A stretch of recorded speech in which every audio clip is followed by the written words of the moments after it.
Halo teman-teman, kembali lagi bersama kita di channel Pejuang NIP CPNS. Sebelumnya kita sudah membahas dari part 1 sampai part 25 teman-teman. Kali ini kita akan membahas part 26. Kita langsung ke soal nomor 1 teman-teman. Para sineas dan pekerja kreatif perfilman Indonesia mengalami kerugian ekonomi yang sangat besar akibat maraknya situs-situs web ilegal yang menayangkan film-film karya mereka secara gratis tanpa izin.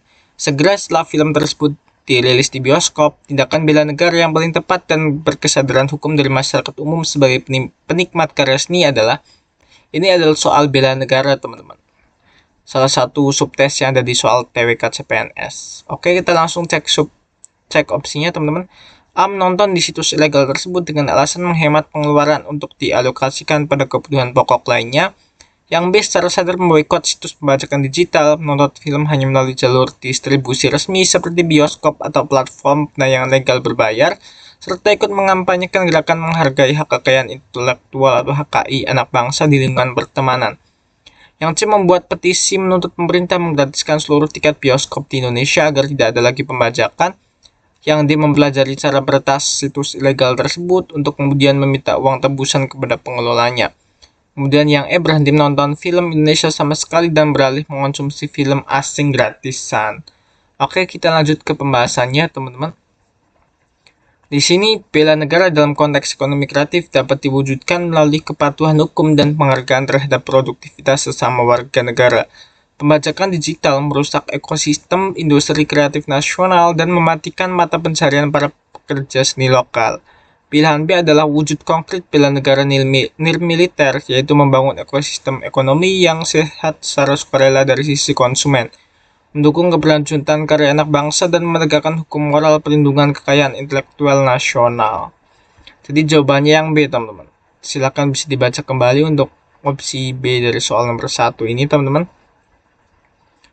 Oke, lanjut ke soal nomor 2 dari part 26. Sebuah sekolah menengah atas atau SMA negeri di sebuah kota metropolitan menerima banyak murid baru dari berbagai latar belakang etnis, agama, dan tingkat ekonomi yang sangat berbeda. Dalam beberapa minggu mulai terlihat gejala pengelompokan atau klik sosial di kalangan siswa berdasarkan kesamaan suku dan kelas sosial yang memicu ejekan antar geng di media sosial. Langkah proaktif yang wajib diambil oleh kepala sekolah berdasarkan prinsip sila ketiga Pancasila adalah A. Mengeluarkan seluruh siswa yang terlibat dalam ejekan di media sosial tanpa memberikan pembinaan. Yang B. Merancang program ekstrakurikuler kolaboratif wajib seperti kemah bakti sosial, proyek seni budaya Nusantara silang etnis, dan diskusi literasi digital yang memaksa siswa berbaur secara heterogen serta menanamkan nilai-nilai kebangsaan yang inklusif dalam ekosistem sekolah. Kemudian yang C. Memisahkan kelas-kelas berdasarkan suku masing-masing agar tidak terjadi gesekan fisik di dalam lingkungan sekolah. Opsi D. Melarang penggunaan media sosial bagi seluruh siswa baik di lingkungan sekolah maupun di rumah mereka sendiri. Yang E. Mengundang motivator asing untuk mengajarkan cara berkomunikasi dengan bahasa internasional di sekolah. Oke, ini adalah soal mengenai implementasi Pancasila ya teman-teman. Oke, lanjut ke pembahasannya. Sila ketiga Persatuan Indonesia menuntut adanya upaya aktif untuk mengintegrasikan keragaman menjadi kekuatan kohesif, bukan melakukan segregasi atau pemisahan yang ada di pilihan C, atau tindakan represif tanpa edukasi di pilihan A dan D.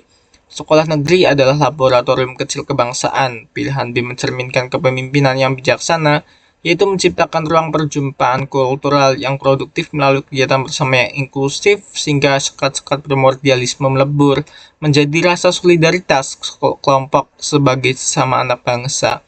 Jadi jawabannya yang B ya teman-teman. Bisa dibaca kembali untuk opsi B dari soal nomor 2 ini ya teman-teman. Oke, kita lanjut ke soal nomor 3, teman-teman. Ini adalah soal mengenai Undang-Undang Dasar 1945. Pemerintah daerah menetapkan sebuah peraturan daerah atau perda yang tentang retribusi pasar yang nilainya dinilai sangat mencekik para pedagang kecil dan bertentangan dengan Undang-Undang Perlindungan UMKM yang ditetapkan oleh pemerintah pusat. Berdasarkan pembagian kekuasaan yudisial dalam Undang-Undang Dasar 45, lembaga peradilan yang berwenang untuk memeriksa dan membatalkan perda yang bertentangan dengan undang-undang tersebut adalah A. Mahkamah Konstitusi karena perda merupakan produk hukum bermuatan politis. Yang B. MA karena memiliki kewenangan konstitusional untuk menguji peraturan perundang-undangan di bawah undang-undang terhadap undang-undang. Yang C. Pengadilan tempat daerah tersebut berada melalui vonis hukum pidana kepada kepala daerah.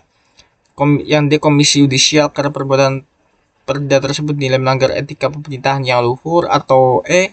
Dewan Perwakilan Daerah selaku wakil representasi kepentingan aspirasi daerah di pusat. Next ke pembahasan teman-teman. Berdasarkan pasal 24A ayat 1 Undang-Undang Dasar 45, Mahkamah Agung memiliki kewenangan untuk menguji peraturan undang-undang di bawah undang-undang terhadap undang-undang pilihan B. Ini berbeda dengan Mahkamah Konstitusi pasal 24C yang menguji undang-undang terhadap undang-undang dasar. Karena objek sengketa dalam soal adalah peraturan daerah yang ditingkatannya berada di bawah undang-undang, maka mekanisme hukum tata negara yang tepat untuk mengajukan hak uji material judicial review itu ke Mahkamah Agung, teman-teman. Jadi jawabannya yang B. Mahkamah Agung karena memiliki kewenangan konstitusional untuk menguji peraturan perundang-undangan di bawah undang-undang terhadap undang-undang. Next ke soal nomor 4. Soal terakhir dari part 26 ini, teman-teman. Perjanjian Linggarjati yang ditandatangani pada Maret 1947 memicu gelombang protes keras dan oposisi politik di dalam negeri Indonesia karena wilayah kedaulatan RI de facto yang diakui Belanda menjadi sangat sempit, hanya meliputi Jawa, Madura, dan Sumatera. Namun ditinjau dari kacamata strategi diplomasi internasional jangka panjang, nilai positif esensial dari perjanjian tersebut bagi perjuangan kemerdekaan Indonesia adalah A. Belanda secara sukarela memberikan seluruh aset militer kepada Tentara Nasional Indonesia. B. Menjadi pintu masuk pengakuan kedaulatan internasional secara formal dari negara-negara luar karena melalui perjanjian tersebut, Indonesia membuktikan diri sebagai subjek hukum internasional yang sah yang mampu melakukan negosiasi setara dengan negara Eropa. Yang C. Memaksakan sekutu untuk mengusir tentara Belanda keluar dari seluruh daratan benua Asia. Yang D. Menghapus utang luar negeri warisan zaman kolonial Hindia Belanda secara otomatis. Atau yang E. Memungkinkan Soekarno untuk mencalonkan diri sebagai sekjen atau sekretaris jenderal Perserikatan Bangsa-Bangsa, teman-teman. Next ke soal ke pembahasan, teman. Perjanjian Linggarjati secara kewilayahan memang merugikan posisi Indonesia sehingga memicu jatuhnya kabinet Syahrir. Namun secara politis diplomatis pilihan B, perjanjian ini memiliki nilai strategis yang masif. Dengan mendatangani perjanjian internasional resmi dengan Indonesia, Belanda secara tidak langsung mengakui eksistensial Republik Indonesia sebagai entitas politik yang berdaulat, bukan sekedar pemberontak internal. Peristiwa ini memicu pengakuan de jure dari negara-negara sahabat seperti Mesir, India, dan Australia yang memperkuat legalitas internasional perjuangan Indonesia di forum PBB. Jadi jawabannya yang B ya, teman-teman. Menjadi pintu masuk pengakuan kedaulatan internasional secara formal dari negara-negara luar karena melalui perjanjian tersebut Indonesia membuktikan diri sebagai subjek hukum internasional yang sah yang mampu melakukan negosiasi setara dengan negara Eropa. Oke teman-teman, sekian untuk part 26 kita kali ini. Semoga apa yang disampaikan bisa menjadi manfaat.